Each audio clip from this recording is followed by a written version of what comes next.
खबर है, आरोपियों की जमानत याचिका पर सुनवाई टली है। मामले में अब 25 जून को अगली सुनवाई होनी है।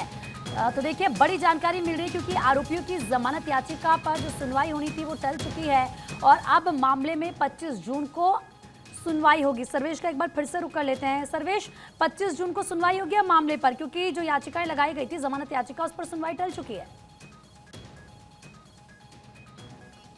जी प्रीति, मैंने अभी बताया ना आपको कि केस जारी की मांग की थी कोर्ट ने। 19 मई को पहली सुनवाई हुई थी जमानत को लेकर इन तमाम आरोपियों के, लेकिन उस दिन कोर्ट ने कहा था कि केस जारी कॉल किया था और आज केस जारी के साथ आज सुनवाई होनी थी, लेकिन आज भी केस जारी था, नहीं पहुंच पाई कोर्ट में, जिसकी वजह से 25 जून का समय मुकर्रर किया गया अगली सुनवाई के लिए। तो फिलहाल एक तरह से कहा जाए तो जमानत याचिका पे आज सुनवाई टल गई और अब 25 जून का इंतजार करना पड़ेगा तमाम आरोपियों को अपनी जमानत की याचिका पर कोर्ट के फैसले को लेकर। तो ये एक तरह से कहा जाए तो एक अहम अपडेट है इस पूरे मामले में, क्योंकि अभी आरोपियों को पुलिस ने कई राउंड पूछताछ की है, आगे भी कई राउंड पूछताछ होनी है। ईओयू के अधिकारी भी कई राउंड पूछताछ करेंगे, क्योंकि प्रीतम यादव का एंगल आया है, सिकंदर यादवेंदु के जिस तरीके से नाम का खुलासा हर इकबालिया बयान में लोगों ने किया है, तो वैसी परिस्थिति में सिकंदर यादवेंदु से दोबारा पूछताछ की संभावना भी जताई जा रही है। तो तमाम चीजें हैं जिसके की परतें अभी खुलनी बाकी हैं। ऐसी परिस्थिति में अभी जमानत याचिका पे सुनवाई टल गई है, 25 जून को सुनवाई होगी। और देखें कि आप पीछे दिखाएंगे तस्वीरें किस तरीके से अब कांग्रेस के जो नेता हैं अब नारेबाजी करना शुरू कर चुके हैं और यहाँ पे तमाम जमावड़ा जो आपको दिख रहा होगा कि कांग्रेस के नेताओं का यहाँ पे जुटना शुरू हो गया है और ये लोग अभी यहाँ पे सरकार के खिलाफ नारेबाजी कर रहे हैं। इनका सीधे तौर पे मांग है कि जो केंद्रीय शिक्षा मंत्री हैं उनको इस्तीफा देना चाहिए। मामले की नैतिक जिम्मेदारी उन्होंने ली है, लेकिन इन्होंने इस्तीफा नहीं दिया है, तो इस्तीफे की मांग भी कर रहे हैं ये लोग और सीधे तौर पर नीट की परीक्षा रद्द कर सीबीआई जांच की मांग कर रहे हैं। तो आप तस्वीरें देख सकती हैं किस तरीके से पटना की सड़कों पर गहमा गहमी चल रही है नीट की परीक्षा को लेकर। इसके पहले छात्र भी प्रदर्शन कर चुके हैं, छात्रों ने भी अपनी तरफ से कई सारे आरोप लगाए थे नीट परीक्षा पत्र की गड़बड़ियों को लेकर। तो एक तरह से कहा जाए तो माहौल जो है पूरा एक तरह से काफ़ी गर्म हो चुका है और गर्मी भी बेतहासा है, लेकिन जो नीट की परीक्षा लीक का मामला है उसने गर्मी को और भी ज़्यादा गर्म कर दिया है और भी ज़्यादा माहौल को गर्म कर दिया। प्रीति, सर्वेश, आप एकदम सही कह रहे हैं और क्योंकि आप तस्वीरें भी दिखा रहे हैं, कांग्रेस के तमाम कार्यकर्ता अब सड़कों पर आ चुके हैं और ये नज़र भी आ रहा है, समझ भी आ रहा है कि ये मुद्दा ऐसा है कि काफ़ी ज़्यादा गरमाने आगे वाला है और साथ ही साथ ये मुद्दा हाथ से ना निकले, इसके लिए पूरी तैयारी कांग्रेस के तमाम जो नेता हैं, कार्यकर्ता, वो कर भी रहे हैं। सर्वेश, क्योंकि आप देखिए जैसे कि आपने कहा, चाहे वो कांग्रेस के कार्यकर्ताओं की बात हो, चाहे वो विपक्ष की तरफ से हम बात करें, तमाम नेताओं की तरफ से बात हो या फिर स्टूडेंट्स और उनके अभिभावकों की बात हो, हर किसी का यही कहना है कि ये जो एग्ज़ाम है, नीट एग्ज़ाम, इसे रद्द किया जाए और फिर से एक बार पेपर हो। तो कितनी इसकी संभावनाएं नजर आती है कि क्या ऐसा हो सकता है?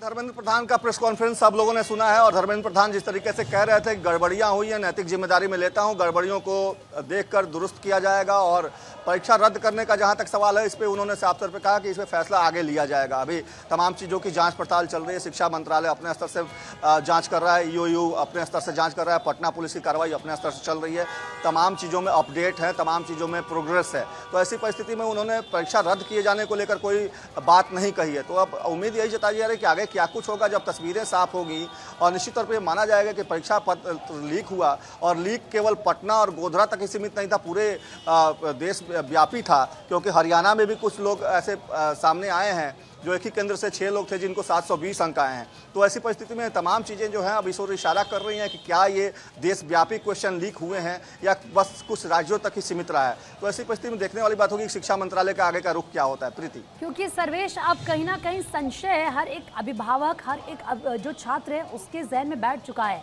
अगर थोड़ा सा भी इस तरह की बातें सुनाई देती है कि पेपर लीक जैसी बातें या फिर ग्रेस मार्क जब दिया गया कोर्ट में, हालांकि पूरा मामला है, 8 जुलाई को फिर से तमाम याचिकाओं पर सुनवाई होनी है, लेकिन वो संशय अभिभावकों के मन में ना रहे, ये उतना ही ज़्यादा ज़रूरी है। वो जो स्टूडेंट्स जो एग्ज़ाम दे रहे हैं, जो तैयारी कर रहे हैं सालों से, उनके दिल में, उनके जहन में वो संशय ना रहे, इसकी भी जिम्मेदारी तय होनी चाहिए। बिल्कुल, देखिए संशय तो अभिभावकों में होगी ही और निश्चित तौर पे अभिभावकों में संशय है कि आखिर क्या होगा, आगे क्या होगा। तमाम लोग यही जानना चाहते हैं कि अब आगे क्या होगा, क्योंकि मामला तो यह स्पष्ट हो गया कि पेपर लीक हुए हैं। मामला स्पष्ट हो गया कि कई लोगों ने स्वीकार किया कि पेपर लीक उन लोगों ने कराया है और उन लोगों की भूमिका रही है और वो पहले भी इस तरह काम करते आए हैं। तो एक तरह से खुलासा तो हो चुका है, लेकिन आगे नीट की परीक्षा को लेकर सरकार क्या फैसला लेती है, इसका इंतजार सबको है। आगे इकोनॉमिक ऑफेंस यूनिट की जांच में क्या कुछ सामने आता है, इसका भी इंतजार सबको है। पटना पुलिस की कार्रवाई कहाँ तक पहुँचती है, इसका भी इंतजार सबको है। कौन कौन से लोग इकोनॉमिक ऑफेंस यूनिट की रडार पर आते हैं। कांग्रेस की तरफ से जो ये धरने की तैयारी की जा रही है, ये जो फोर्स नजर आ रही है उसी के लिए वहां पर है। आपके पीछे मैं देख सकती हूँ तस्वीरें।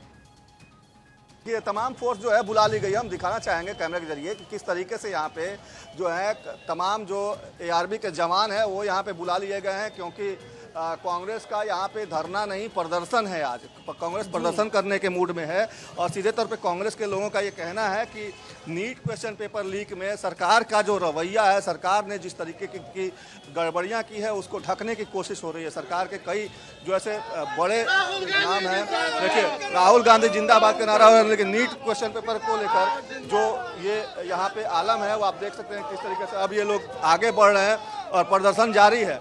और यही प्रदर्शन जो है ये लोग करने के लिए हैं, इकट्ठे हुए हैं पटना के आयकर गोलंबर पे, और फोर्स भी बुला ली गई है ताकि कहीं से कोई